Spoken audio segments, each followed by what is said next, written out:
But the benefits of hot cold therapy is amazing. A cold plunge is about the most electrifying thing you can do to your body.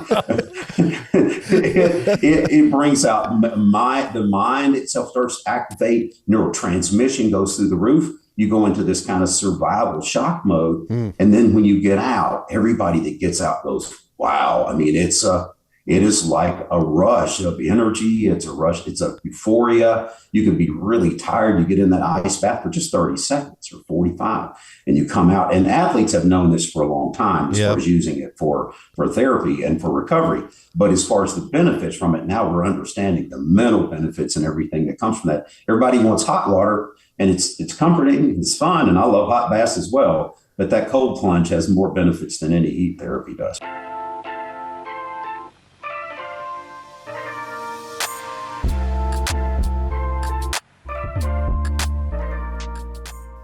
Hey everyone, Ultralife today. I'm Josh Bellieu. You know, many of us hit the gym, we hit the road, we walk, we run, we do exercise, and we never even think twice about how's my body going to recover from this, and what if I could recover faster, because then I would reach my goals quicker. We're going to talk about that today. I'm here with Kyle Drew. Hey, buddy. I'm here with Todd Scarborough, 5-time Mr. Arkansas, who might be doing that again in the future. I want to see that. I want to be there for that.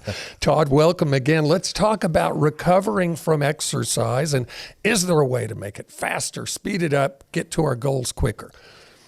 No question. And not only recovery from exercise, but recovery from life. I mean, we all have damage that happens through free radicals and through life and the stresses that we're under. Stress causes more damage than about anything that we know, mental stress I'm talking about. So this is just recovery in general. Now, bodybuilders, athletes, we've made it a science because we had to. I mean, you're right. The quicker we can recover, the faster we're back in there, the more gains we make. And that applies to everyone. I mean, you need to have a body that recovers from accidents, from stresses, those things faster and quicker. Are there ways to do it? Certainly. Are there compounds that do it? Yes. Are there foods that help? Yes. But also, there's a mental component as well. And that's where the stress thing comes in, because stress causes more damage physically than about any physical type of stress. So there's all these components, but recovering from stress comes back to rest, which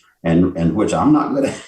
I'm slowing down. I'm moving around all the time. And there is this component to recovery that requires us to slow and to nourish and to rest and slow down and chill out and breathe. That's a big step that we miss a lot of times in that recovery process. You know, years ago, it seemed like recovery was not a sexy topic at all. In fact, a lot of people would kind of snicker if you said, I got to get to bed early, or I need to do some things to take care of me. A lot of people were used to just say, oh, what's wrong with you? Now recovery is sexy, isn't it, Todd? I mean, ice baths Oh man. And rightfully so. And this whole toughness attitude of saying that you're tough because you can just plow right through it and keep going. Well, you're putting yourself back. You're putting yourself in a hole that you ultimately will have to come out of. You ultimately will have to heal from. So the further you push it out, the harder it is and the more ramifications that come from it. So it's really staying on top of that game. And it's not that hard. First of all, we just need to stop inflicting stress on ourselves in a lot of cases through things that worry us. And you can pile all the worry and concern that you have about a subject and multiply it times 1,000,000, and it will not help that problem one iota. So, but we tend to do that, and we have to stop the mind there, and that's the component that's a big player that comes in here. But from there, it goes back to nutrition, and boy, the standard American diet is very devoid of anything nourishing today. Well, let's talk about exercise for a second. Immediately after you hit the gym, Todd, just for yourself and for those who you train, what are the first steps toward recovery that you implement in your personal training program? And that's a really good point. And what now we know that right after a workout or any type of stress, there is this window of opportunity for the body to be able to heal and to draw in nutrition, because the signal that is being sent is that we need to do this. You guys just pounded us in the gym, or you had injuries or surgery, whatever it may be. All of a sudden it's focused on that. So that first part of that equation right off the front end, that's why icing things help, because it brings in blood flow and it brings down inflammation. So these steps off the front end, that they're very critical to get nutrition in at that point. After my workout, first thing I do is I take a protein shake to re-nourish the body, because I've burned carbohydrates. I have need for carbohydrates in the muscle. I have need for protein to recover. The first thing I do is take a protein drink that gets in very quickly, digests very quickly. That's the first form of recovery that I do. From there, I utilize making sure I get sleep. I take melatonin personally. I take about 10 to 15 milligrams at night. That helps me get into a deep sleep, which is huge. But now the biggest thing, and you said it earlier, an ice bath, and boy, people don't like to hear that. I mean, it's hard to get used to, but the benefits of hot cold therapy is amazing. A cold plunge is about the most electrifying thing you can do to your body. it brings out the mind itself starts to activate, neurotransmission goes through the roof. You go into this kind of survival shock mode. And then when you get out, everybody that gets out goes, wow. I mean, it is like a rush of energy. It's a rush. It's a euphoria. You can be really tired. You get in that ice bath for just 30 seconds or 45, and you come out. And athletes have known this for a long time as far as using it for therapy and for recovery. But as far as the benefits from it, now we're understanding the mental benefits and everything that comes from that. Everybody wants hot water, and it's comforting, it's fun, and I love hot baths as well. But that cold plunge has more benefits than any heat therapy does. That's so interesting. Just out of curiosity, how often do you tend to cold plunge? Are you intermittently or are you regularly? About 3 times a week generally. And then whenever I'm at this acreage that I have that I caretake, it has a spring that flows 1,000 gallons a minute out of this thing. And it's cold. It's like 53 degrees. So I get into that. I actually developed that spring where I had a pond in it where I could get in it. And I do that every day when I'm there, because it just recharges me. And the people have to understand, it's just the initial shock that you get, you're, and then when you can breathe through that, settle down and go longer in there, the body adjusts very quickly and says, okay, we've got to adjust to this. And what happens is the heart rate goes up and everything starts to flow. And what happens there, inflammation that's there is going to be helped, because when there's blood flow to an area, more so, the inflammation is going to be helped. It's going to pull that inflammation down. That's the key to bringing down inflammation. That's the reason you are inflamed, is trying to protect that area, protect it from the injury. But the key to recovery is getting blood flow back to that area. So cold therapy, I think, is extremely important. What about stretching? What about foam rolling? Different body work like that?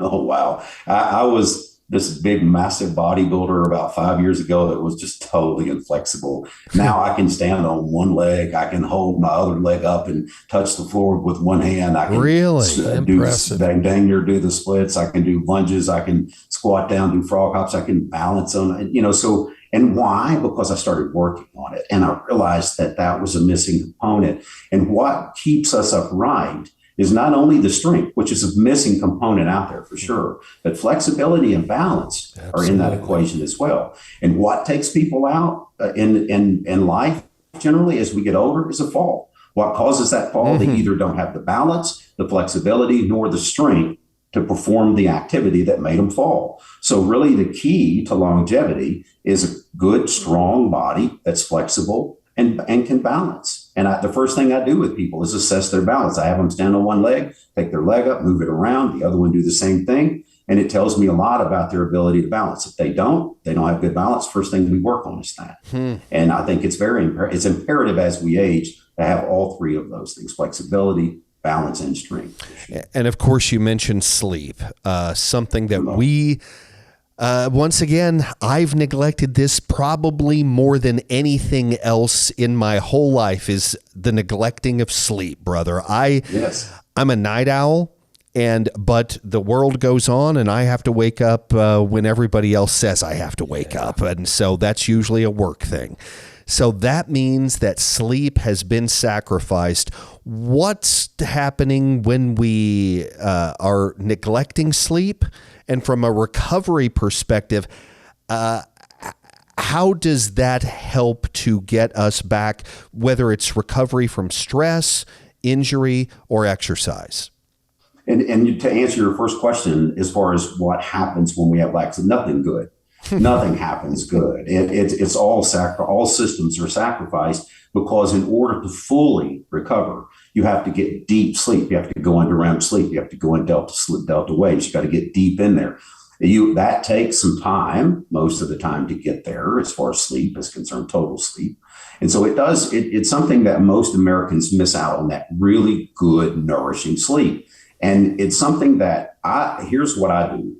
Is when I get tired, and most people fight this, and there's sometimes at 7:30, 8 o'clock, I go, okay, I'm done, and I'll go to sleep. And I just think and what happens with people, your body at night, when you start producing melatonin, when the dark and when the sun goes down, everything starts to happen to lead us in that direction. The reason we don't is because we've got things to do, or we're fighting it, or whatever it may be. That's the first step I tell with people. When you feel tired at night, do not fight that. Go directly to bed. Now, let's say you wake up at midnight. You fall asleep at 7:30 and you wake up at midnight. They go, well, I wake up at midnight. Congratulations. You just got 4.5 hours of 5 hours of deep sleep there.